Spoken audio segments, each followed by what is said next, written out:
तो आज हम लोग पढ़ने वाले हैं क्लास 12th केमिस्ट्री और केमिस्ट्री का हम दूसरा पार्ट लेकर आ चुके हैं। तो आज के इस वीडियो में अध्याय 6 से लेकर 10 तक के जितने भी ये 5 चैप्टर हैं, इन पांचों चैप्टर के सभी 2 अंक वाले 2 नंबर वाले महत्वपूर्ण प्रश्न उत्तर को आज के इस वीडियो में हम जानने वाले हैं। हम उन्हीं प्रश्नों को जानेंगे जो आपके बोर्ड एग्जाम 2025 के लिए मोस्ट इंपॉर्टेंट है, क्योंकि समय कम रह चुका है।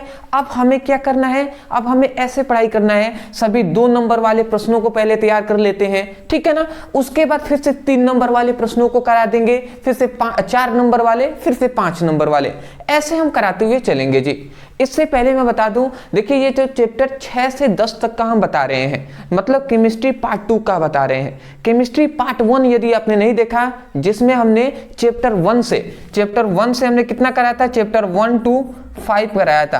तो यदि 1 to 5 का सभी 2 नंबर वाले प्रश्नों को नहीं देखे हैं, यदि आप देखना चाहते हैं तो डिस्क्रिप्शन बॉक्स में आपको एक लिंक मिल जाएगा और उसका नाम क्या होगा, केमिस्ट्री चैप्टर 1 to 5, ठीक है ना। उस लिंक पे आप क्लिक करके उस टॉपिक को, मतलब उतना चैप्टर की स्टडी कर सकते हैं, ठीक है ना, जरूर कर लीजिएगा।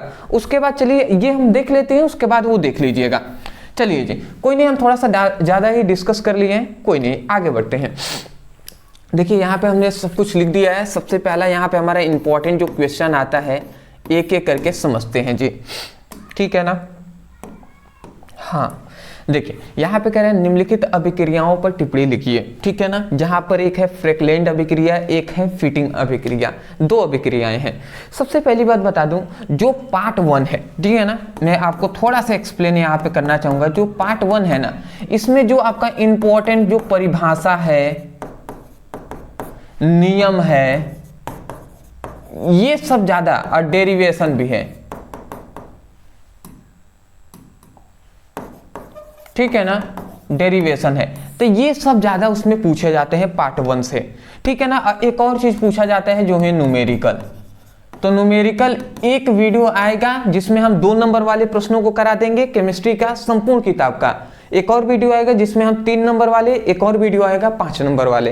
न्यूमेरिकल पे मोस्टली 3 वीडियो आपको मिलेंगे, वो हम आपको बता देंगे।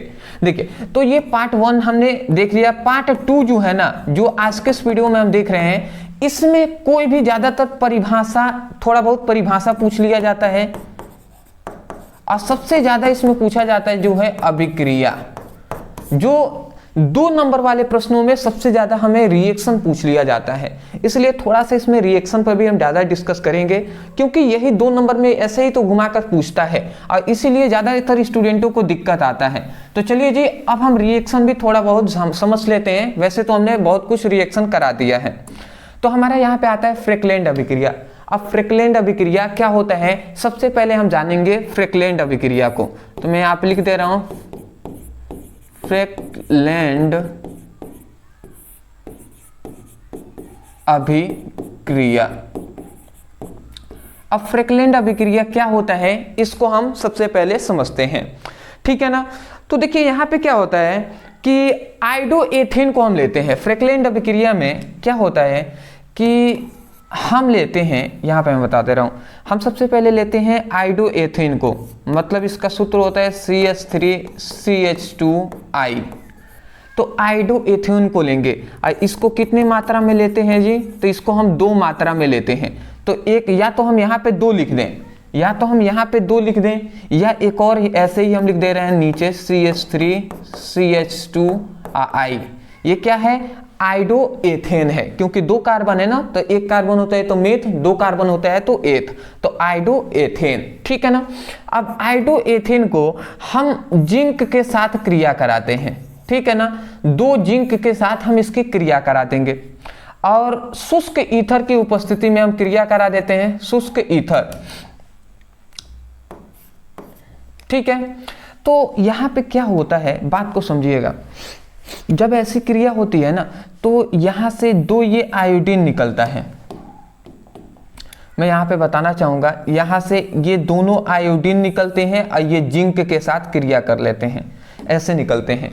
तो सबसे पहले यहां पर Zn, मतलब ये दोनों आपस में क्रिया करके बाहर निकल जाते हैं, और मिला यहाँ पे क्या, CH3 CH2 CH3 CH2, मतलब ये हमें सबसे पहला मेन प्रोडक्ट मिलता है, CH3 CH2 CH2 और CH3।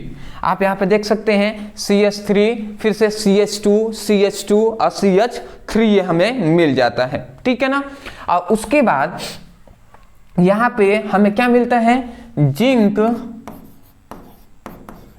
Zn(I2) हमें मिल जाता है, ठीक है ना, Zn(I2) मिल जाता है। सॉरी यहाँ पे दो ही मात्रा में नहीं, एक ही मात्रा में हम लेंगे, जिंक को हम एक ही मात्रा में लेते हैं। तो यहाँ से हमें क्या समझ में आया कि जब आयोडोएथेन को जिंक के साथ हम क्रिया कराते हैं तो हमें क्या मिलता है, मेथ एथ प्रूफ ब्यूटेन का निर्माण होता है, ठीक है ना। सिंपल सी बात है जी। तो ये आप नाम भी लिख लेंगे, ठीक है ना, ये नाम लिख देंगे। ये क्या है,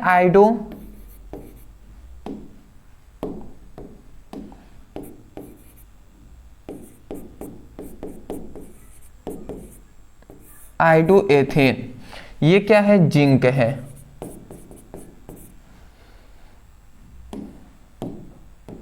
ठीक है, इसको मैं हटा दिया, ठीक है ना। ये क्या है, मेथ एथ प्रो ब्यूटेन।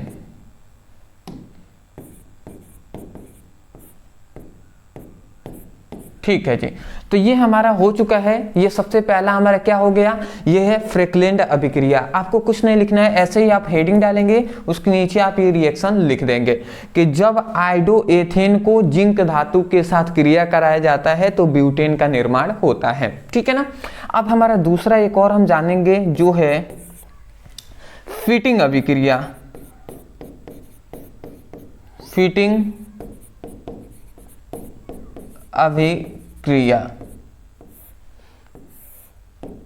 अब फिटिंग अभिक्रिया भी ज्यादा हार्ड नहीं है। इसमें क्या होता है कि दो हम एराइल समूह को लेते हैं, ठीक है ना, और उसको देखिए, इसमें क्या होता है कि दो हम एराइल समूह को लेते हैं। जैसे एक यहाँ पे हम एराइल समूह का मतलब क्या है, यहाँ पर एराइल हैलाइड, दो एराइल हैलाइड ले लेते हैं, जैसे कि बेंजीन के साथ यहाँ पे X जुड़ गया, तो ये एक एराइल समूह हो गया। तो एक एराइल समूह, बट हमें दो एराइल समूह लेना है, तो एक यहाँ पे ले लिए, एक और हम यहाँ पे ले लेते हैं।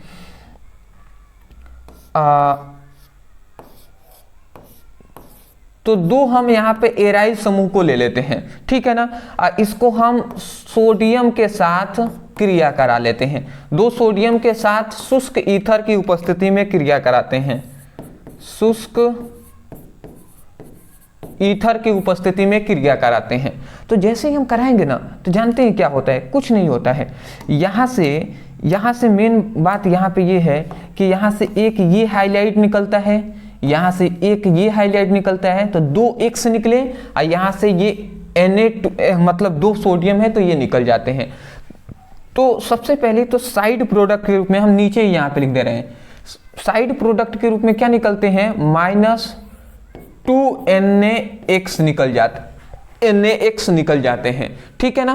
तो ये तो सबसे पहले दो सोडियम था, दो सोडियम और दो हाइलाइड हैं, तो ये निकल गए। अब ये बेंजीन, दो बेंजीन बनाना चलना, तो ये आपके यहाँ पर यही हम इसको ऐसे दिखा सकते हैं।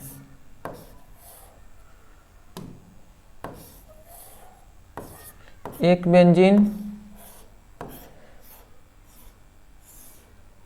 सॉरी,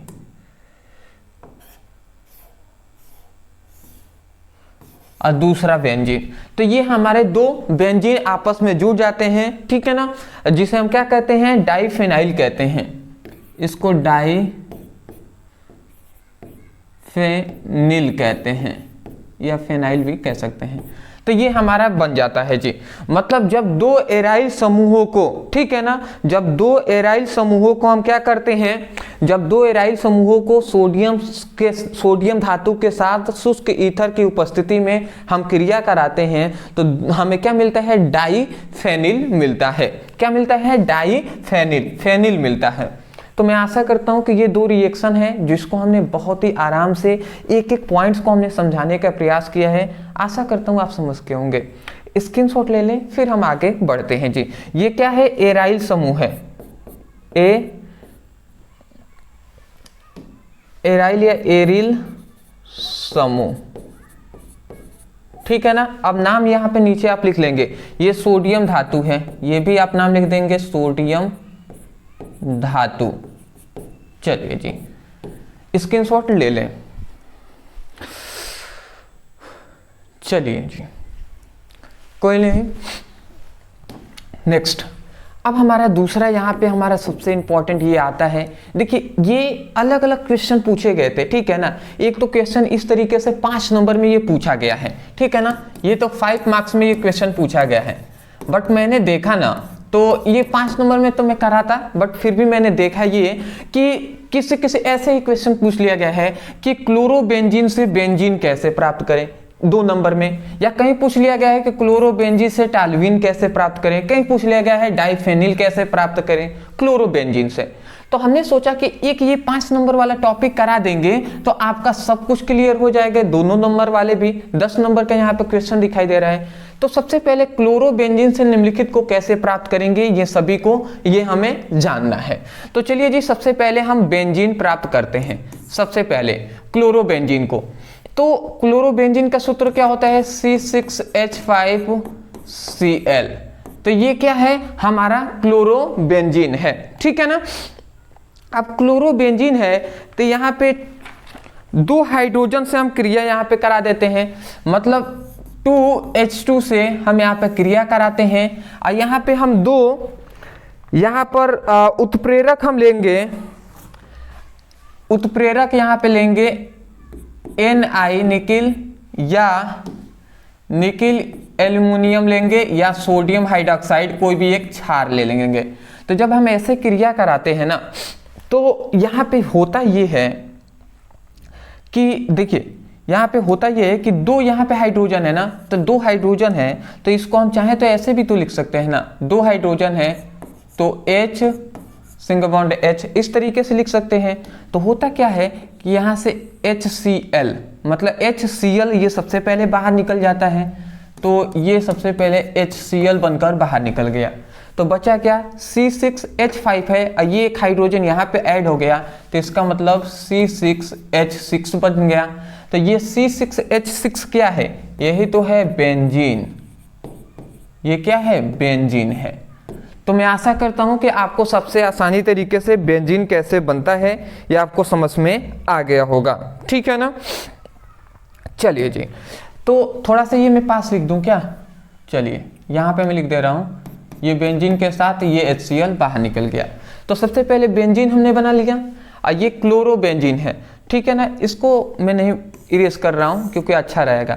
अब देखिए दूसरा में फिर से अब क्लोरोबेंजीन को हम लेंगे C6H5Cl। अब फिनॉल हमें बनाना है तो क्लोरोबेंजीन को हम क्या कर देंगे, सोडियम हाइड्रोक्साइड से क्रिया करा देते हैं, NaOH सोडियम हाइड्रोक्साइड से क्रिया कराते हैं। तो जैसे ही हम सोडियम हाइड्रोक्साइड से क्रिया कराएंगे ना तो यहाँ से क्या निकलेगा, यहाँ से फिर से ये ही इतना निकल जाता है, ठीक है ना। तो जैसे ही हम सोडियम हाइड्रोक्साइड की क्रिया कराते हैं तो यहाँ से सबसे पहले तो बाहर निकलता है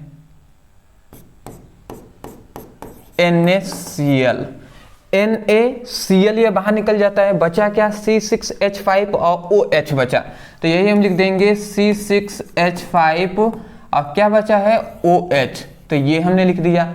और ये क्या है, यही है, इसे हम कहते हैं फिनॉल, फिनॉल कहते हैं, ठीक है ना। तो आशा करता हूं आपको समझ में आ गया होगा कि इतना हम करते हैं तो, ठीक है ना।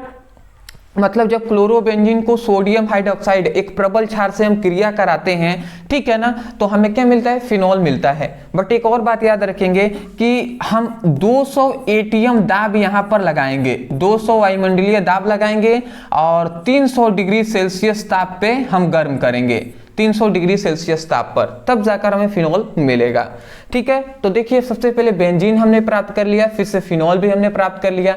अब आता है टालुइन। तो हम अब प्राप्त करेंगे क्या, टालुइन को कैसे प्राप्त करेंगे इसको हम जान लेते हैं।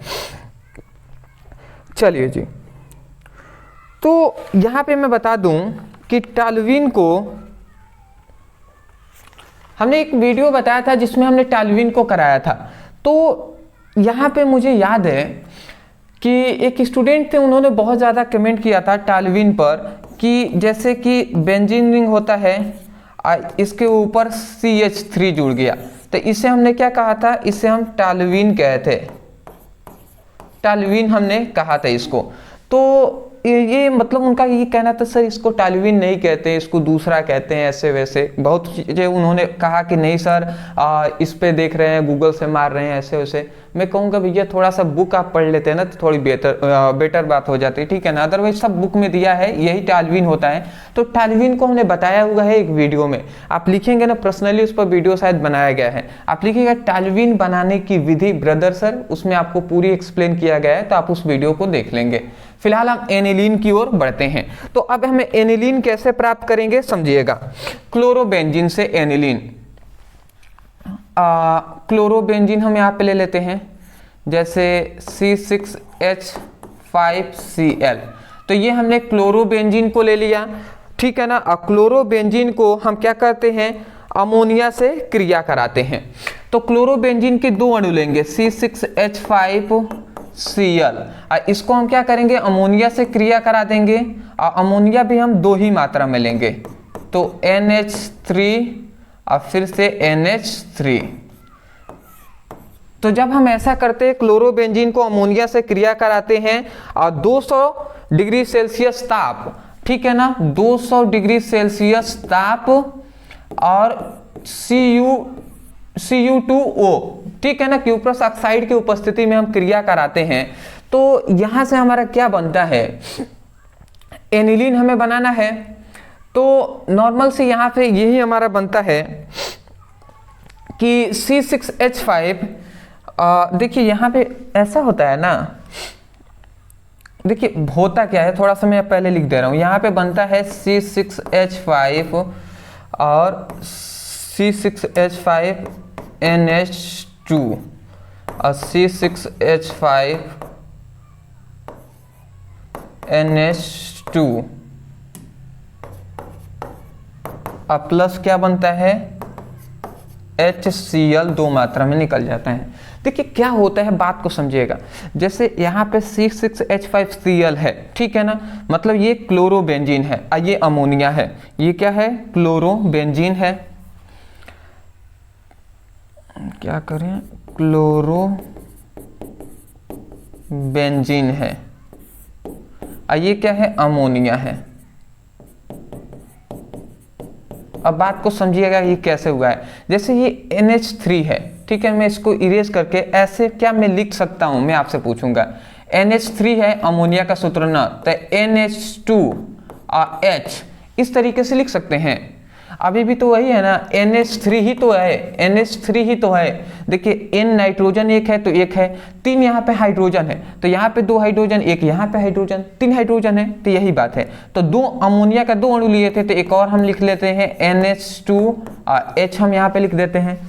अब ऐसा हमने इसलिए किया क्योंकि आपको समझ में आ जाए। आप डायरेक्ट NH3 जैसे हमने लिखा था वैसे भी लिख सकते हैं, ऐसे भी लिखेंगे, कोई दिक्कत वाली बात नहीं है। तो देखिए यहाँ से क्या होता है ना, कुछ नहीं, यहाँ से 2 ये H निकलते हैं हाइड्रोजन, और यहाँ से 2 Cl निकलते हैं, तो वही 2 हाइड्रोजन और 2 HCl निकला, तो वही HCl ये 2 मात्रा में बाहर निकल गए, ठीक है ना।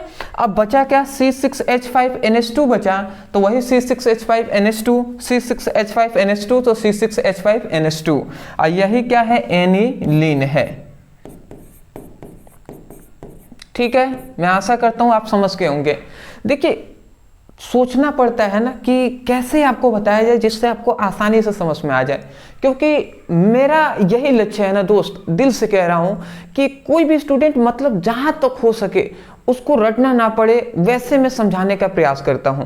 अदरवाइज कुछ चीजें होती हैं जो आपको थोड़ा सा अभी नहीं, थोड़ा सा मेहनत आपको करना पड़ता है किसी किसी टॉपिक में, पर फिलहाल लगभग ऐसे टॉपिक है जिसको हम समझ कर याद कर सकते हैं। तो थोड़ा सा समझे रहेंगे रिएक्शनों कि किससे क्या निकल रहे हैं, तो यही सब आपके लिए बेनिफिशियल होगा। और दूसरी बात याद होना चाहिए कि बेंजीन का सूत्र क्या होता है, फिनॉल का, एनिलीन का सूत्र क्या होता है, क्लोरोबेंजीन का सूत्र होता है क्या, अमोनिया का, सोडियम हाइड्रोक्साइड का, ये सभी क्या सूत्र क्या होता है, ये पता होनी चाहिए आपको, ठीक है ना। अब देखिए अगला हमारा आता है डाइफेनिल बनाना। अब डाइफेनिल कैसे बनता है इसको हम समझ लेते हैं। तो देखिए यहाँ पे अभी हमने डाइफेनिल को, अगर आप पीछे आते हैं तो यहाँ पे देखेंगे ना, तो डाइफेनिल देखिए यहाँ पे बना हुआ है, बना है कि नहीं जी।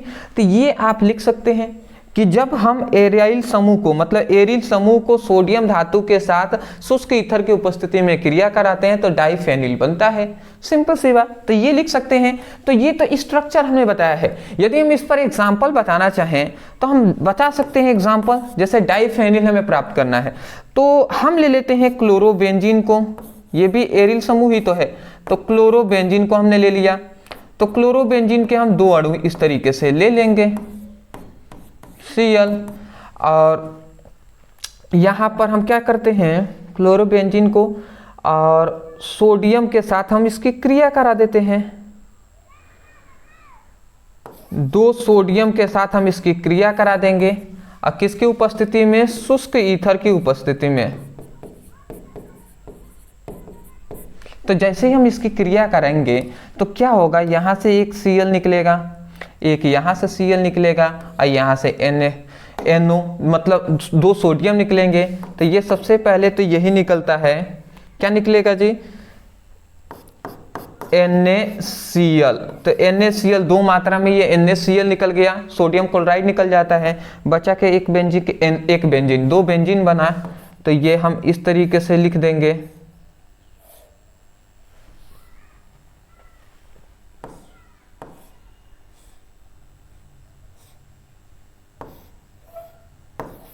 एक बेंजीन और दूसरा बेंजीन। तो ये हमारा क्या बन गया, डाइफेनिल बन गया, डाइफेनिल।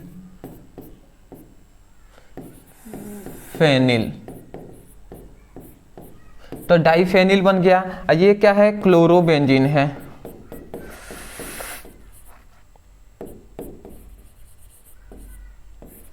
तो आप समझ गए, क्लोरोबेंजीन को सोडियम धातु के साथ शुष्क ईथर की उपस्थिति में हम क्रिया कराते हैं तो हमें डाइफेनिल मिलता है।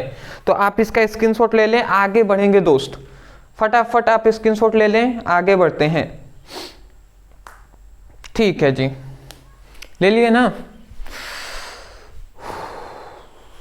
बहुत ठंडी बहुत ज़्यादा है भैया, मैं तो यही कहूँगा, देखिए ठंडी बहुत ज़्यादा है, आप भी जितना हो सके ना, मैं अभी पढ़ाने के टाइम पे ऐसे हूँ, अदरवाइज मैं भी कोट वोट अच्छे से पहन लूँगा, जैकेट जो है, ठीक है ना। बहुत ज़्यादा ठंडी है दोस्त, तो बच के रहिएगा क्योंकि बहुत ज़्यादा नुकसान हो सकता है आपको अगर ठंडी से आप थोड़ा सा भी, हम कह सकते हैं, लापरवाही करेंगे ना तो बहुत दिक्कत हो जाएगी। क्योंकि अभी समय है हमें कि सुरक्षित रहकर अब पढ़ाई करने का। अगर बीमार हो गया ना तो आपकी नुकसान हो सकती है, एक दिन भी अगर नुकसान जाता है तो बहुत बड़ी बात होगी ना दोस्त। तो इसीलिए ठीक है ना, तो थोड़ा सा अभी फैशन जो अदरवाइज मैं जानता हूँ कि ठीक है ना, अदरवाइज मैं भी आप ही के जैसे हूँ, आप ही की उम्र का हूँ, तो मैं जानता हूँ कि थोड़ा सा स्टाइल, अदरवाइज बहुत सारे स्टूडेंट है जो दिखाते हैं बाइक पे ऐसे ही चलेंगे तो स्वेटर को खोल कर आराम से चलते हैं। तो ऐसा नहीं करना है दोस्त, ठीक है ना। मैं देखता हूँ अपने एरिया के बहुत सारे जो लड़के हैं, ठीक है, तो उनको मैं देखता हूँ तो वो ऐसा करते हैं। मैं सोचता हूँ क्या ऐसे मतलब कुछ बेनिफिशियल रहेगा उनके लिए, तो मुझे नहीं लगता, बट फिर भी मैं यही कहूँगा कि सेफ्टी के साथ रहेंगे तो बेटर रहेगा। एग्ज़ाम पहले दे दीजिए, फिर से देखा जाएगा जी। और 12th के बाद तो आपको खुद समझ में आ जाएगा कि क्या इंजॉय, अब इंजॉय आप कर रहे हैं या स्कूल लाइफ ही इंजॉय था। मैं दिल से कह रहा हूँ ना, स्कूल लाइफ आज जो मिल रहा है ना उसकी कीमत आपको शायद अभी नहीं पता, बट शायद हमें भी उस टाइम पे नहीं एहसास था, बट अभी एहसास होता है, ठीक है, कि स्कूल लाइफ बहुत ही बेहतर था यार। हम लोग सोचते थे कि यार 12 साल मतलब उसमें कैसे इस जेल से कैसे निकले, उस तरीके से स्कूल को हम लोग जेल समझते थे कि ये जल्द से जल्द स्कूल से छुट्टी हो, हम लोग का फ्री हो जाए, मतलब ठीक है रोज़ाना पढ़ने जाना ये सब। बट अभी एहसास होता है कि शायद वही बेटर था यार, ठीक है ना। नहीं, ज़्यादा रिस्पॉन्सिबिलिटी कुछ चीज़ों की नहीं थी। अभी क्या है कि रिस्पॉन्सिबिलिटी कुछ थोड़ा सा ज़्यादा ही हो गया है, ठीक है, कोई नहीं जी, थोड़ा एंजॉय कीजिए, कोई दिक्कत नहीं। स्कूल रोजाना जाइए, ठीक है ना, कोचिंग जाइए, सभी के साथ रहिए, पढ़ाई कीजिए, ठीक है ना। और एंजॉय करने से मैं कभी रोकता नहीं हूँ, बट मैं ये कहूँगा कि एंजॉय अपनी जगह है, पढ़ाई अपनी जगह है, तो पढ़ाई भी थोड़ा सा कीजिएगा, बेटर रहेगा जी। देखिए यहाँ पे चलिए आगे बढ़ते हैं, हमारा आता है विलियमसन संश्लेषण, ठीक है ना। मतलब यहाँ पे विलियमसन ईथर संश्लेषण पर रासायनिक समीकरण देते हुए टिप्पणी लिखना है। अब विलियमसन ईथर संश्लेषण पर हमें टिप्पणी लिखना है। तो यहाँ पे सबसे पहले हमने लिख दिया है विलियमसन ईथर संश्लेषण। अब ये क्या होता है जी, तो देखिए ये एक रासायनिक अभिक्रिया ही है जिसमें हम सोडियम एथॉक्साइड को लेंगे, ठीक है ना, सोडियम एथॉक्साइड को लेंगे और इसको एथिल मतलब एथिल आयोडीन के साथ गर्म करेंगे तो हमें क्या मिलेगा, डाई एथिल बनता है, ठीक है ना। तो चलिए जी हम सबसे पहले सोडियम एथॉक्साइड को हम ले लेते हैं, ठीक है जी। तो सोडियम एथॉक्साइड को हम लेंगे तो एग्जांपल यहाँ पे हम लिखते हैं। सबसे पहले सोडियम एथॉक्साइड तो CH3CH2ONA, तो ये क्या हो गया, सोडियम एथॉक्साइड, एक है दो कार्बन है ना तो एथॉक्साइड, तो ये हो गया सोडियम एथॉक्साइड। और सोडियम एथॉक्साइड को हम क्या करेंगे, एथिल आयोडीन के साथ क्रिया करा देंगे तो CH3CH2I, तो एथिल आयोडीन के साथ हम इसकी क्या कराते हैं, क्रिया करा देते हैं। तो जैसे इसकी हम क्रिया कराएंगे ना तो यहां से होता ये है कि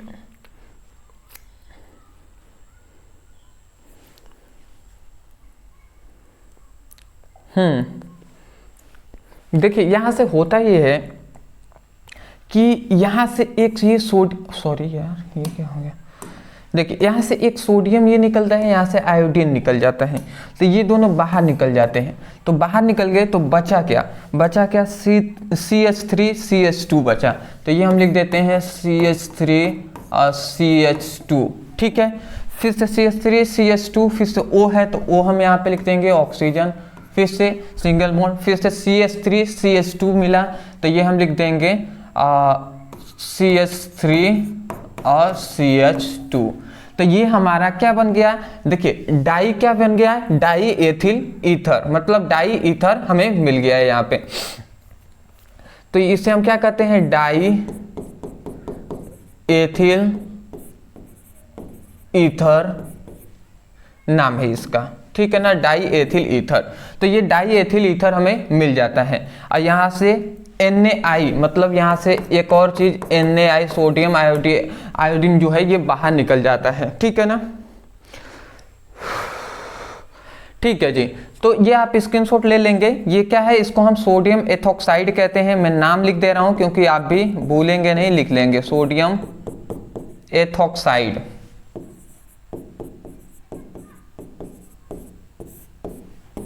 ये क्या है, जो एथिल आयोडीन है,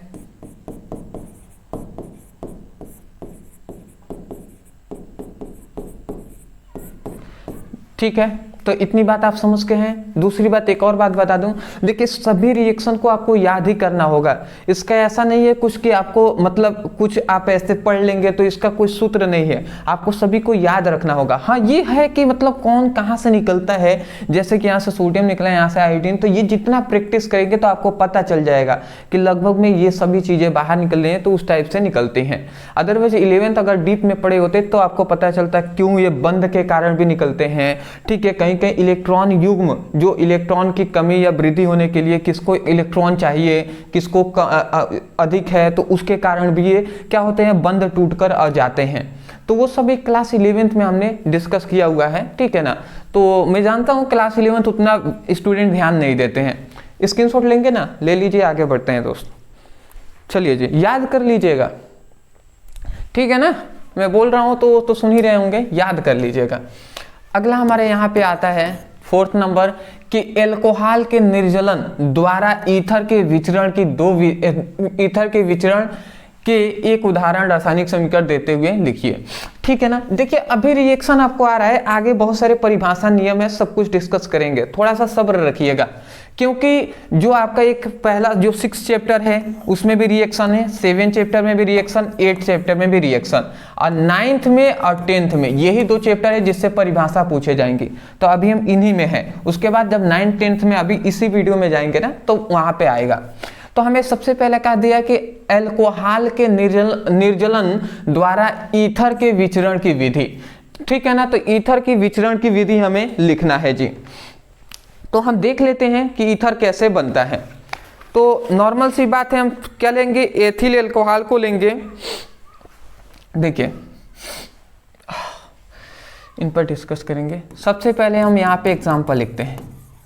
हम क्या ले लेंगे, हम एथिल एल्कोहल को क्या करते हैं, एथिल एल्कोहल के दो अणु को लेंगे C2H5OH, और एक और हम ले लेते हैं C2H5OH।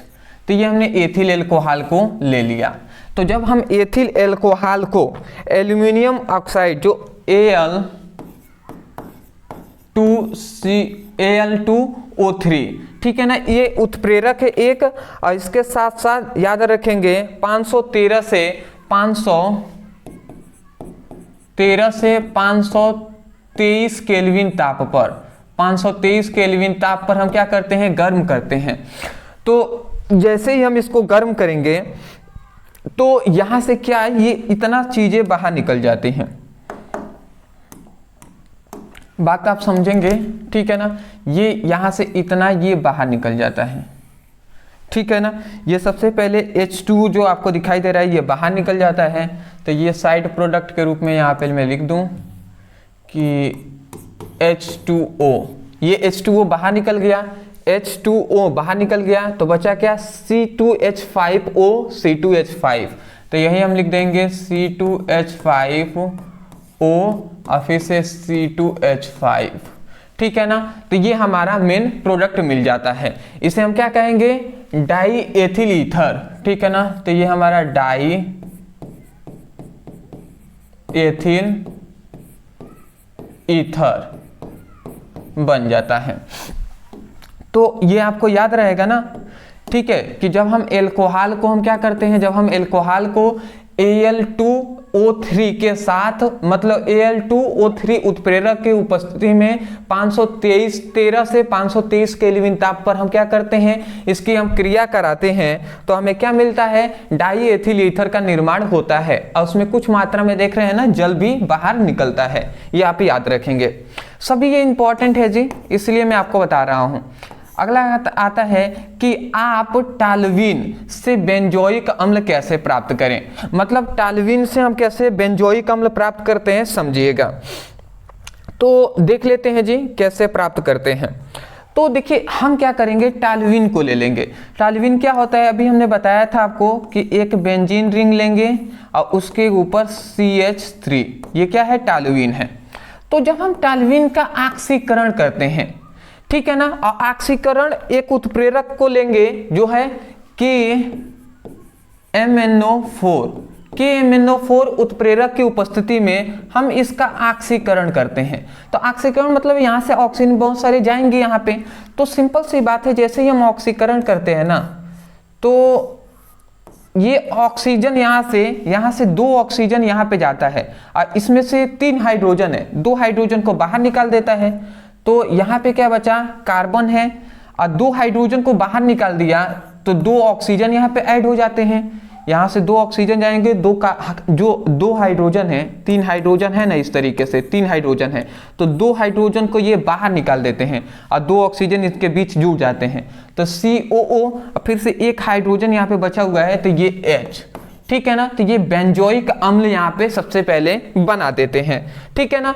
बेंजोइक अम्ल बना दिए, और यहाँ से जो 2 हाइड्रोजन ये निकले हुए हैं, ये ऑक्सीजन एक और ऑक्सीजन से यहाँ पे क्रिया कर लेंगे, और ये H2 बन के बाहर निकल जाएंगे, ठीक है ना। ऑक्सीजन, ऑक्सीकरण का मतलब सिंपल सा, यहाँ से बहुत सारे ऑक्सीजन जाएंगे, तो 3 ही हम ऑक्सीजन यहाँ पे ले रहे हैं, फर्स्ट, सेकेंड, थर्ड। ये 2 ऑक्सीजन 2 हाइड्रोजन को जो निकाले हुए हैं उनके स्थान पे ऐड हो गए हैं, और ये ऑक्सीजन इस हाइड्रोजन के साथ जुड़कर ये H2O बाहर निकल गया है। तो इस तरीके से हमें क्या मिलता है, ये बेंजोइक अम्ल हमें मिल जाता है। ये क्या मिले हमें, बेंजोइक अम्ल, सॉरी बेंजोइक अम्ल मिल गया, ठीक है ना। ये क्या है, टालुवीन, ठीक है जी। अगला हमारा नेक्स्ट जो आता है यहाँ पे जो दिखाई दे रहा है, आप बेंजामाइड से बेंजोइक अम्ल कैसे प्राप्त करें। आप बेंजामाइड से हम बेंजोइक अम्ल फिर से कैसे प्राप्त करें, इसको हम समझ लेते हैं। तो बेंजामाइड हम सबसे पहले लेंगे, आप बेंजामाइड, तो ये बेंजीन रिंग हो गया।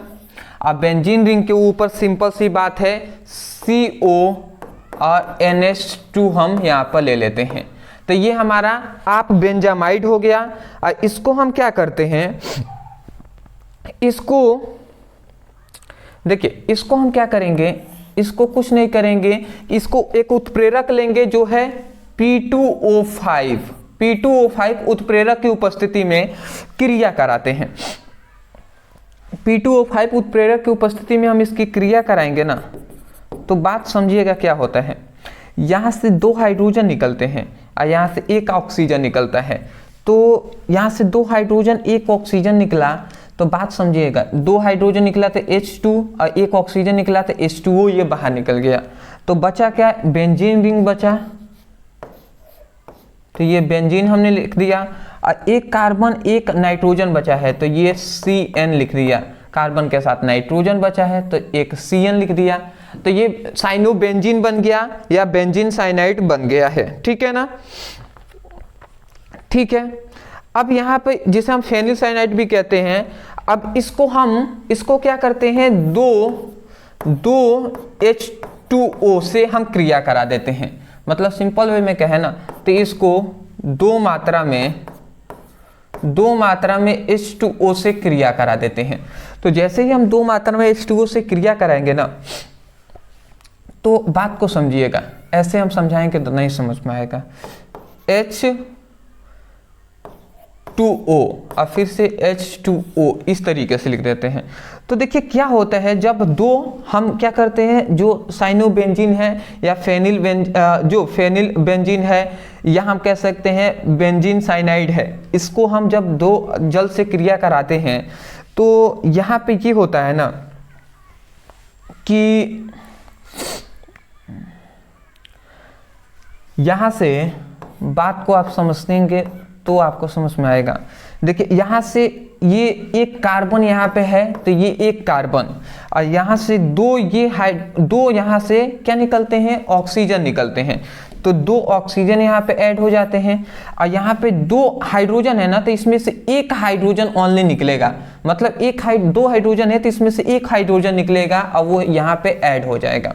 ऐड हो गया ना, तो ये हो गया। अब यहाँ से नाइट्रोजन निकला है, और देखिए यहाँ पर 2 हाइड्रोजन और इसमें का 1 हाइड्रोजन, 3 हाइड्रोजन है ना, तो 3 हाइड्रोजन है और 3 मतलब हाइड्रोजन है और 1 नाइट्रोजन है। तो इसका मतलब नाइट्रोजन 1 है और 3 हाइड्रोजन है, मतलब NH3 भी बनता है, यहाँ पर निकलता है। तो ये क्या है, ये बेंजोइक अम्ल है। ठीक है ना, बेंजोइक अम्ल है। और ये क्या है, अमोनिया है। तो मैं आशा करता हूं आप समझ गए होंगे, ये आपका इतने पार्ट में ये होता है। ये क्या है, बेंजामाइड है।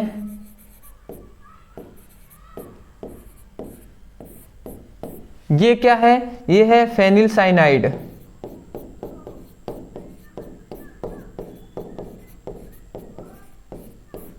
तो सबसे पहले बेंजामाइड से हम फेनिल साइनाइड प्राप्त करते हैं, और फेनिल साइनाइड को हम क्या करते हैं, जल से क्रिया कराते हैं ना, तब जाकर हमें बेंजोइक अम्ल मिलता है। उसके साथ साथ अमोनिया का भी निर्माण होता है। ठीक है, ठीक है जी, स्क्रीनशॉट ले लिए होंगे आप। चलिए जी, बेटर है, अच्छी बात है।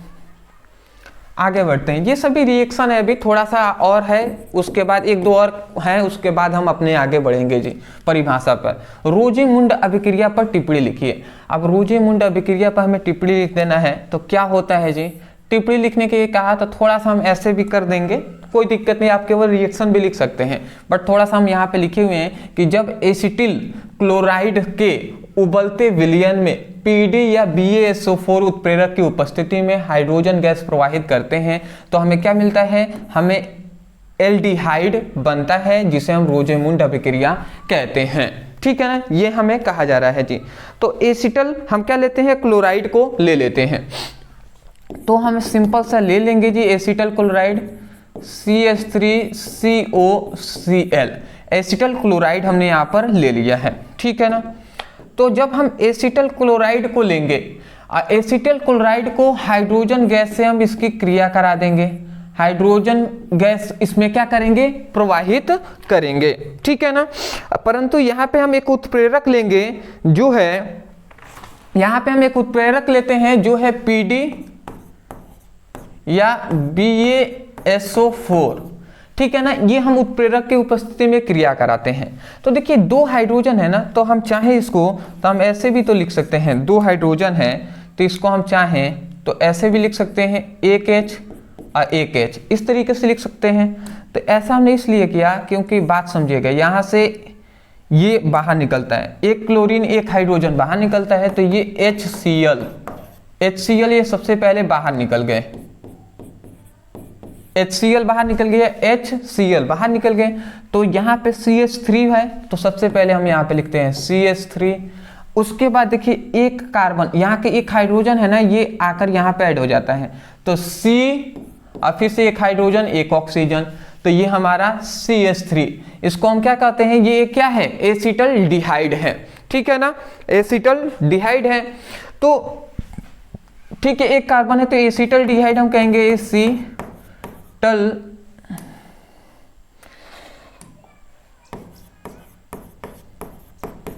तो ये एक एल्डिहाइड है ना जिसका नाम है एसिटल्डिहाइड, तो यही बात है जी। ये क्या है, एसिटिल क्लोराइड। ये क्या है, हाइड्रोजन गैस है, ठीक है ना, हाइड्रोजन गैस है। तो आशा करता हूं कि इतनी बात आपको समझ में आ गई होंगी। स्क्रीनशॉट ले लें। चलिए जी, ले लिए ना। अब हमारे यहाँ से रिएक्शन अब हमारी कंप्लीट होता है। अब देखिए, अब यहाँ से हमारा परिभाषा ये स्टार्ट हो रहा है। ये सभी इंपॉर्टेंट है जी, याद कर लीजिएगा। सबसे पहले कार्बोहाइड्रेट को परिभाषित कीजिए। तो देखिए कार्बोहाइड्रेट क्या होता है, अगर हमसे कोई पूछ दे तो क्या होता है, तो कार्बोहाइड्रेट यहाँ पे हमने लिखा हुआ है कि कार्बोहाइड्रेट क्या होता है, मतलब कार्बोहाइड्रेट कार्बन, हाइड्रोजन और ऑक्सीजन युक्त क्या होता है, एक पॉलीहाइड्रिक एल्डिहाइड होता है, या हम कह सकते हैं पॉलीहाइड्रिक कीटोन होता है, ठीक है ना। सिंपल सा परिभाषा में लिख देंगे, कह देते हैं कार्बोहाइड्रेट क्या है, तो आप लिखेंगे कार्बोहाइड्रेट कार्बन, हाइड्रोजन और ऑक्सीजन युक्त, मतलब इनसे मिलकर बनने वाला एक पॉलीहाइड्रिक एल्डिहाइड है या कीटोन है, कीटोन होता है, इतना लिख देंगे। या हमने दूसरा यहाँ पे दूसरा एक परिभाषा लिया गया है, वो क्या है जी, कि वे पदार्थ जो जल में अपघटित होकर, यहाँ पे अपघटित, ठीक है ना, जो जल में अपघटित होकर मोनोसेकेराइड के कई अणु देते हैं। मतलब ऐसा कोई पदार्थ जिसको हम जल में घोलेंगे ना तो वो मोनोसेकेराइड मतलब के बहुत सारे अणु देता है। मतलब जिसको हम अगर हमने जल में घोल दिया, ग्लूकोज, ऐसा कार्बोहाइड्रेट मतलब ऐसा कोई पदार्थ है जिसको हम जल में घोलते हैं तो वो छोटे छोटे और भी पार्ट में टूट जाता है, और उसी को हम कह रहे हैं कि मोनोसेकेराइड के कई अणु देता है, तो उसी को हम क्या कहते हैं, कार्बोहाइड्रेट कहते हैं। तो सिंपल सा है जी, जो आपको इन दोनों में से बेटर लगे वो आप याद कर सकते हैं। यहाँ पे एक बात याद रखेंगे, ये अपघटित लिखा गया है, यहाँ पे मैं लिख दे रहा हूं अपघटित, ठीक है ना, अपघटित लिखा गया है कि वे पदार्थ जो जल में अपघटित हो जाते हैं उन्हें हम क्या कहते हैं, ठीक है जी, वे पदार्थ जो जल में अपघटित होकर मोनोसेकेराइड के कई अणु देते हैं उसे कार्बोहाइड्रेट कहते हैं। जैसे एग्जांपल्स अगर हमसे कोई पूछते तो कार्बोहाइड्रेट का ही एग्जांपल है, जैसे ग्लूकोज है जिसका सूत्र क्या होता है C6H12O6 होता है। फ्रक्टोस है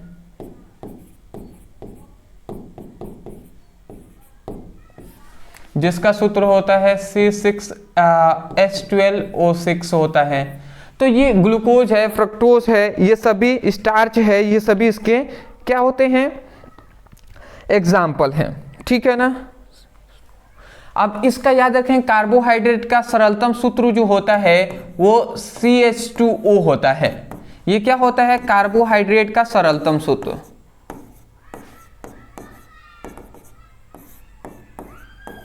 कार्बोहाइड्रेट का सरलतम सूत्र CH2O होता है, ठीक है ना। ये बात आप याद रखेंगे। ठीक है, इसका याद रखेंगे कि इसका स्रोत, एक और चीज यहाँ पे ज्यादातर पूछ लिया जाता है, कार्बोहाइड्रेट का स्रोत। तो स्रोत में आप याद रख लेंगे, स्रोत में जैसे कि ये चावल में पाया जाता है, कार्बोहाइड्रेट अधिक मात्रा में चावल में पाया जाता है। जो हम कहते हैं ना कि जैसे नया नया हम कह सकते हैं कि देखिए हम लोग किसान परिवार से मैं तो आता हूँ, तो हम लोग के एरिया में धान होता है, ठीक है ना। तो धान आप सुने होंगे नाम, ठीक है, जिससे चावल निकलता है। तो जो न्यू चावल होता है, नया नया जो चावल होता है, उसको जब पकाया जाता है, उसको बनाया जाता है, तो उसमें से देखेंगे तो बहुत सारी उसमें से पानियाँ निकलती हैं, हम कह सकते हैं, ठीक है ना, कि जिसे हम मंड कहते हैं, मंड, जिसे उसमें से बहुत सारी पानियाँ निकलती हैं, ठीक है, जिसके कारण जो चावल होता है वो थोड़ा गीला हो जाता है। तो जो पानियाँ निकलती है ना, उस पानी बहुत ज़्यादा बेनिफिट होता है। क्यों? क्योंकि उसमें क्या पाया जाता है, कार्बोहाइड्रेट की मात्रा बहुत अधिक होती है, ठीक है। अब वो अगर व्यक्ति अगर पीता है ना, तो उसको एनर्जी जल्दी मिलेगी, क्योंकि कार्बोहाइड्रेट का काम ही है तेजी से ऊर्जा प्रदान करना, ठीक है ना। तो चावल में सबसे अधिक पाया जाता है। अदर बहुत सारी अदर चीजें हैं, ठीक है ना, जैसे गाजर है, चुकंदर है, दूध है, आलू है, ठीक है, गाजर है, चुकंदर है, दूध है, आलू है, ठीक है ना, आदि और भी आप लिख सकते हैं। तो ये इतना आप सब नोट्स में नोट डाउन कर लेंगे, बेनिफिशियल रहेगा। अगला हम फिर से आगे बढ़ते हैं कि मोनोसेकेराइड क्या है। तो देखिए मोनोसेकेराइड क्या होता है जी, यहाँ पे हमने लिखा है मोनोसेकेराइड।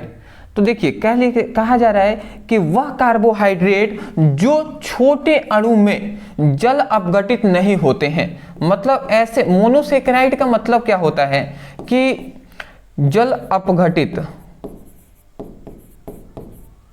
मतलब यहाँ पे कह रहा है कि वह कार्बोहाइड्रेट जो छोटे अणु में जल अपघटित नहीं हो सकते हैं, उसे हम मोनोसेकेराइड कहते हैं। जैसे कार्बोहाइड्रेट को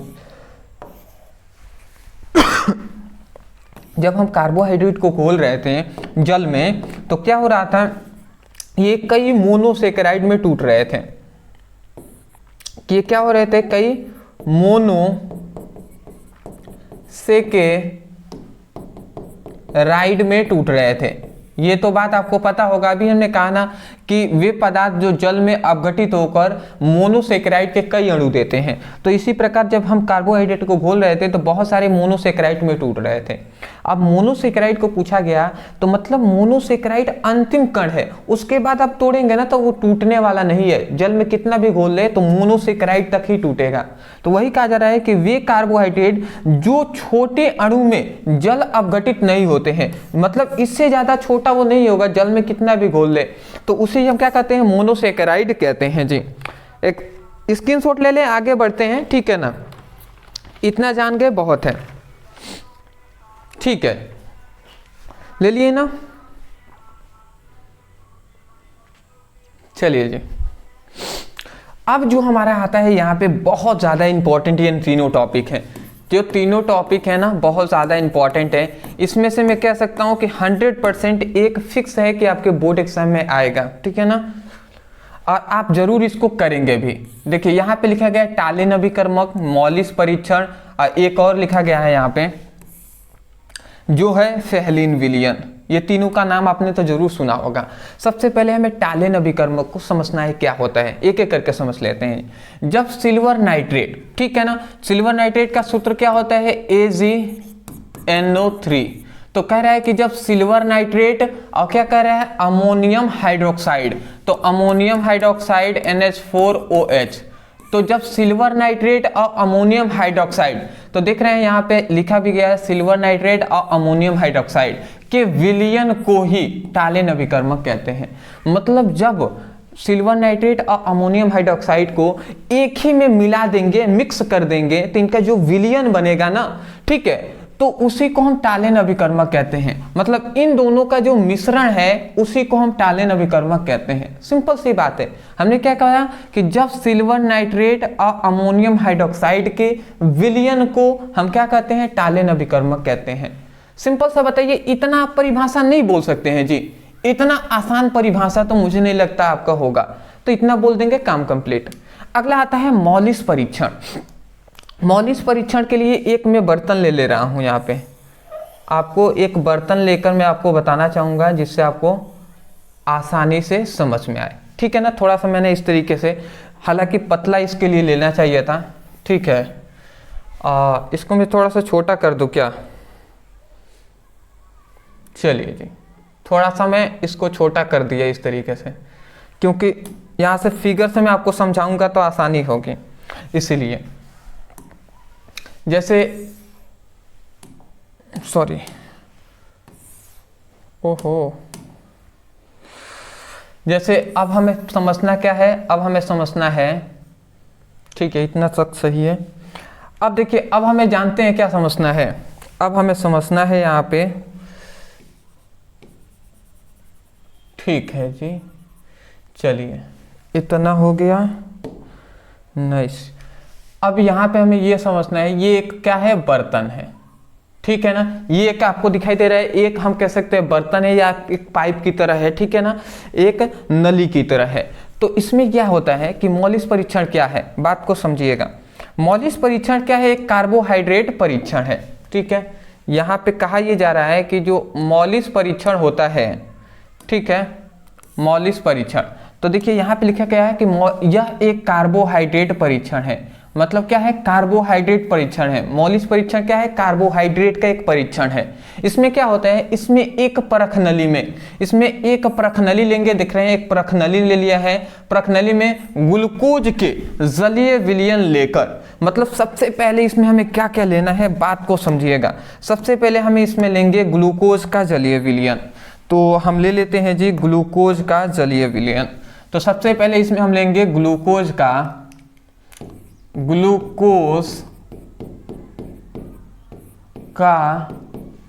जलीय विलयन। तो सबसे पहले कहा गया कि एक प्रखनली में, मतलब एक ये कार्बोहाइड्रेट परीक्षण है जिसमें एक प्रखनली में ग्लूकोज का जलीय विलयन लेकर, अब देखिए यहाँ पे कहा गया कि प्रखनली में ग्लूकोज का जलीय विलयन लेकर उसमें यहाँ पे कहा गया उसमें 2 मिली अल्फा नेफ्थाल के एल्कोहलिक विलयन मिलाकर, मतलब 2 मिली, हम इसमें क्या करते हैं, फिर से 2 ml मिली, ठीक है ना, ml, मतलब 2 मिली अल्फा नेफ्थाल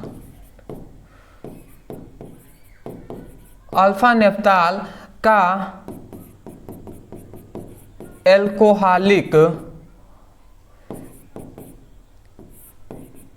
विलयन मिलाकर, मतलब यहाँ पे ये कहा गया कि ग्लूकोज का जलीय विलयन है, उसमें 2 ml अल्फा नेफ्थाल का एल्कोहलिक विलयन मिला लेंगे, और जैसे ही मिलाकर और उसमें कुछ बूंद सांद्र H2SO4 डालेंगे, और उसमें फिर से कुछ बूंद सांद्र H2SO4 डालेंगे।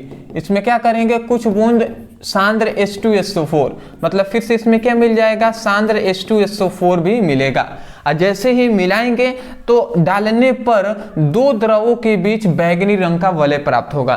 तो इसमें 2 आपको द्रव दिखाई देगा, और उस द्रव का कलर कैसा होगा, बैगनी रंग होगा। क्या होगा जी, बैगनी रंग होगा। तो यही तो है मॉलिस परीक्षण। सिंपल से कहेंगे, मॉलिस परीक्षण एक कार्बोहाइड्रेट परीक्षण है जिसमें एक प्रखनली में ग्लूकोज का जलीय विलयन लेकर उसमें 2 ml अल्फा नेफ्थाल का एल्कोहलिक विलयन मिलाकर और अंत में सांद्र H2SO4 को डालने पर, सांद्र H2SO4 के कुछ बूंद डालने पर द्रवों के बीच 2 वलय प्राप्त होगा, जिसे हम क्या, उसका रंग कैसा होगा, बैगनी रंग होगा। तो 1-2 बार पढ़ेंगे ना, 2 द्रवों के बीच बैगनी रंग का वलय प्राप्त होता है, तो एक बार पढ़ेंगे इसको तो सब समझ में आ जाएगा। वही सेम टू सेम बात लिखा गया है। क्या लिखा गया है कि यह एक कार्बोहाइड्रेट परीक्षण है जिसमें एक प्रखनली में ग्लूकोज का जलीय विलयन लेकर 2 मिली अल्फा नेफ्थाल का एल्कोहलिक विलयन मिलाकर उसमें कुछ बूंद सांद्र H2SO4 डालने पर 2 द्रवों के बीच बैगनी रंग का वलय प्राप्त होता है। आसानी से समझ गए होंगे। अगला जो हमारा नेक्स्ट जो आता है यहाँ पे, तो ये क्या है, ये है फेहलिन विलयन। ये भी आसान है, ज्यादा हार्ड नहीं है, शान से समझेंगे। यहाँ पे कह रहा है फेहलिन विलियन। फेहलिन विलियन को हम क्या कहते हैं? कॉपर ऑक्साइड को ही फेहलिन विलियन कहते हैं। तो फेहलिन जो विलियन है कॉपर ऑक्साइड एक रासायनिक अभिकर्मक है। फेहलिन विलियन है वो एक रासायनिक क्या है? एक रासायनिक अभिकर्मक है जो जल में विलेय कार्बोहाइड्रेट के लिए परीक्षण के रूप में प्रयोग किया जाता है। ठीक है ना, तो इसको आप आसानी से बस याद कर सकते हैं। 2 लाइन तो है कि फेहलिन जो विलियन है ये कॉपर ऑक्साइड ये क्या है? एक रासायनिक अभिकर्मक है जो क्या करता है? जो जल में विलेय मतलब जल में घुलकर कार्बोहाइड्रेट के लिए परीक्षण के रूप में प्रयोग किया जाता है। ठीक है ना, सिंपल सा है। इसमें नोट्स में याद रखेंगे के बाद कि जो ये कॉपर ऑक्साइड है ये किसी से क्रिया कर लेता है, ऐसे पूछ लिया जाता है कि फेहलिन विलियन मतलब जो कॉपर ऑक्साइड है फेहलिन विलियन है ये ग्लूकोज के साथ क्रिया करेगा तो क्या बनेगा? तो ये लिखा गया है फेहलिन विलियन ग्लूकोज के साथ गर्म किया जाता है तो ग्लूकोनिक अम्ल तथा क्यूप्रस ऑक्साइड का लाल अवक्षेप बनता है। ठीक है ना, ये हमें मिलता है जी। ठीक है, जैसे यहां पे अगर हम ग्लूकोज का सूत्र बनाए तो CH2 मतलब सॉरी CHO। ठीक है, और उसके बाद यहां पर हम लेते हैं CHOH का होल 4 ले लेते हैं और उसके बाद यहां पे CH2OH ये हम यहां पर ले लेते हैं। तो ये एक क्या हो गया? ग्लूकोज का जलीय विलयन हमने ले लिया है, मतलब सॉरी ग्लूकोज का यहाँ पे हमने क्या ले लिया? स्ट्रक्चर ले लिया। हम चाहें तो इसकी जगह पर ऐसे भी लिख सकते हैं C6H12O6 ये भी ग्लूकोज का ही सूत्र है। इस तरीके से इसलिए लिख रहे हैं ना कि जिससे आपको रिएक्शन समझ में आए। ठीक है ना, ऐसे भी आप लिख सकते हैं, कोई दिक्कत नहीं है। उतना ही 6 कार्बन है, 12 हाइड्रोजन है और फिर से 6 ऑक्सीजन है। तो जब हम क्या ले लेंगे? ग्लूकोज को हम क्या कहते हैं? ये ग्लूकोज की संरचना है। तो जब ग्लूकोज को हम क्या कहते हैं? Cuprous oxide. ठीक है, मतलब क्या है? फेहलिन विलियन हम ले लेंगे, कॉपर ऑक्साइड के 2 अणु लेंगे और जब हम ऐसा क्रिया कराते हैं तो यहाँ पे क्या होता है समझिएगा। यहाँ से सेम टू सेम कुछ नहीं होता है। अगर मैं आपको यहाँ पे बताऊँ इस तरीके से समझ में आएगा। 2 हम मात्रा में हम ले लेते हैं कॉपर ऑक्साइड को जिसे हम फेहलिन विलियन भी कह रहे हैं। तो जब हम ऐसा लेते हैं, इसको मैं इरेज कर दे रहा हूँ, जब ऐसा हम लेते हैं ना तो क्या होता है? यहाँ से एक केवल ये हाइड्रोजन निकलता है और ये हाइड्रोजन जाकर यहाँ पे ऐड हो जाता है। तो होगा क्या यहाँ पे कि COOH बनेगा। ठीक है, C ये ऑक्सीजन 2 ऑक्सीजन तो COO, एक हाइड्रोजन है तो H बन गया, ये हो गया। और फिर से अब सेम टू सेम CH और OH ये इसका 4 मात्रा में और CH2OH ये हमारा बन जाएगा जी। ठीक है ना, ग्लूकोनिक अम्ल हमारा सबसे पहले बनेगा और उसके बाद अब आप देखेंगे तो 2 कॉपर है और 1 ऑक्सीजन है। तो 2 कॉपर यहाँ पे Cu2O। ठीक है ना, 2 कॉपर और 1 ऑक्सीजन है तो Cu2O बन गया, या बाहर निकल गया। तो ये क्या है? क्यूप्रस ऑक्साइड है, सॉरी ग्लूकोनिक अम्ल है। ग्लूकोनिक अम्ल है और ये क्या है? ये है क्यूप्रस ऑक्साइड का लाल अवक्षेप। क्यूप्रस ऑक्साइड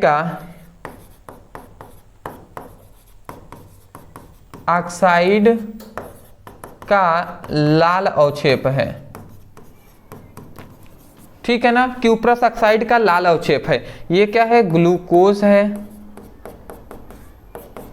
और ये क्या है? ये हमारा फेहलिन विलियन है। ठीक है ना, राइटिंग पे थोड़ा सा कम ध्यान दीजिएगा, समझ में आ रहा है तो लिख लीजिए। तो ये है जी, तीनों आपको आशा करता हूं समझ में आ गया होगा। स्क्रीनशॉट ले लें। चलिए जी, बहुत अच्छी बात है। अब हमारा जो यहाँ पे आता है ये हमारा अंतिम 2 टॉपिक है, इसके बाद ये वीडियो समाप्त होगा। ठीक है ना, टेंशन नहीं लेना है। देखिए, ग्लूकोज और फ्रुक्टोज की संरचना में अंतर। अब ग्लूकोज और फ्रुक्टोज की संरचना में अंतर क्या होता है? ठीक है ना, तो ग्लूकोज जो होता है उसमें ग्लूकोज में एल्डिहाइड, यहाँ पे बात आप समझिएगा, ग्लूकोज होता है उसमें एल्डिहाइड समूह होता है और जो फ्रक्टोज होता है ना वो कीटोन समूह उसमें होता है। जबकि ग्लूकोज और फ्रुक्टोज का सूत्र यही होता है, C6H12O6, दोनों का सूत्र यही है। ग्लूकोज का भी देखें तो यही है और फ्रक्टोज का भी देखें तो यही है, बट इसकी संरचना जब हम बनाएंगे ना तो संरचना इसकी भिन्न हो जाएगी।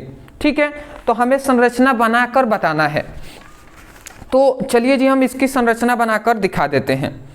ठीक है ना, तो यहां पे हम बनाते हैं। ठीक है, यहां पर हम इसकी संरचना बनाकर दिखा देते हैं। सबसे पहले यहां पे CHO, ठीक है, ये एल्डिहाइड हो गया, तो ये हमारा एल्डिहाइड सबसे पहले हम इस तरीके से ले लेते हैं और उसके बाद यहाँ पर हम एक रेखा इस तरीके से पतला सा लेंगे, ये बंद ही है। ठीक है, ठीक है, ये एक तरीके से हम यहाँ पे एक रेखा ले लेते हैं और यहाँ पे 4, 1 2 3 4। ठीक है, इस तरीके से हम यहाँ पर 4 यहाँ पे बंद बना लेते हैं। ठीक है, और नीचे हम क्या ले लेते हैं, CH2OH हम लिख देते हैं, ऊपर OH, सबसे पहले OH, फिर से H, फिर से OH और फिर से H, इस तरीके से लिख देंगे। और जस्ट इसके अपोजिट यहाँ पे OH है तो हम इधर H लिख देंगे, यहाँ पे H है तो इधर OH लिख देंगे, इधर OH है तो इधर H लिख देंगे, इधर OH है तो इधर भी हम H लिख देंगे। तो ये हमारा जो बना ना, ये देखिए इसमें एल्डिहाइड समूह है, तो ये किसका संरचना है, ये है ग्लूकोज की संरचना, ग्लूकोज की संरचना है, नॉर्मल सी संरचना है, इसको आप याद रख लेंगे। अब इसमें क्या होता है, इसमें अब जो फ्रक्टोज की संरचना में हम क्या करते हैं, ऐसा बनता है जी, जैसे CH2OH को लेंगे और इसके बाद सिंगल बॉन्ड CO, तो जो CO जो जुड़ा ना, यही इसके कारण क्या हो गया, फ्रक्टोज में कीटोन समूह होता है।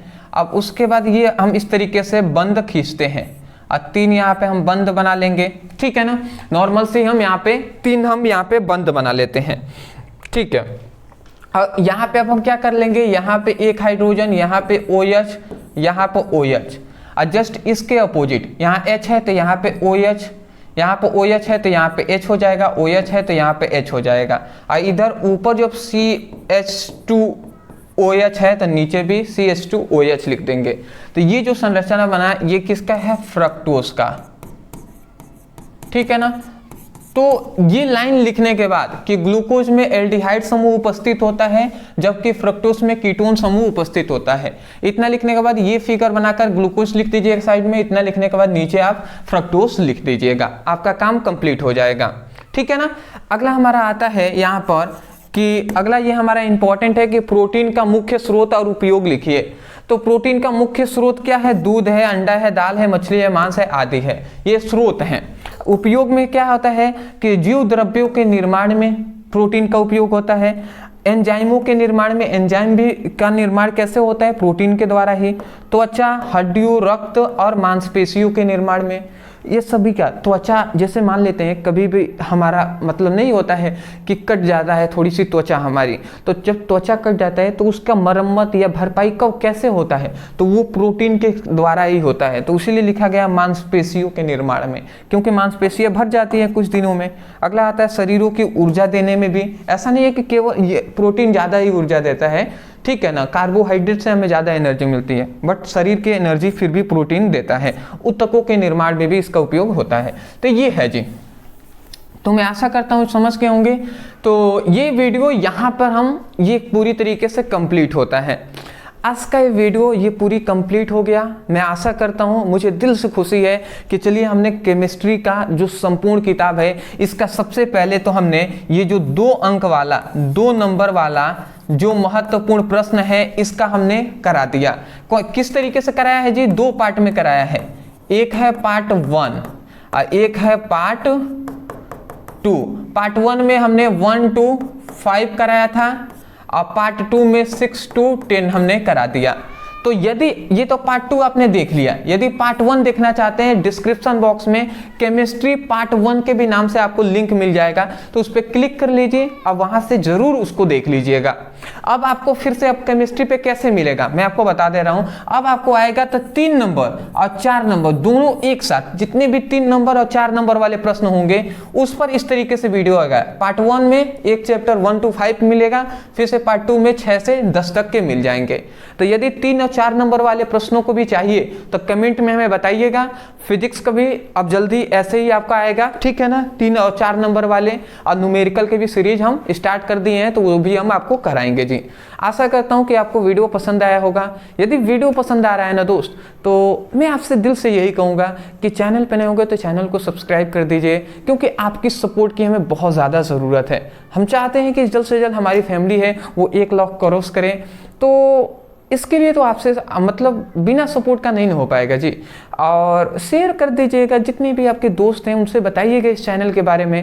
हम जितना हो सकता है उतना तो मेहनत कर ही रहे हैं, आप भी अपने लिए मेहनत कीजिए, आगे ज़रूर बढ़ेंगे। ज़्यादा मुझे उतना ज़्यादा मतलब मैं घुमा फिरा कर बातें नहीं कर पाता हूँ, ठीक है ना। डिस्क्रिप्शन बॉक्स में व्हाट्सएप ग्रुप का लिंक है, वहाँ पे ज्वाइन हो जाइएगा। वहाँ पे जो भी इंपॉर्टेंट PDF होंगे वो सब आपको दिए जाएंगे। कल मिलते हैं एक नए टॉपिक के साथ एक नए वीडियो में। Thank you so much for watching this video. Thank you.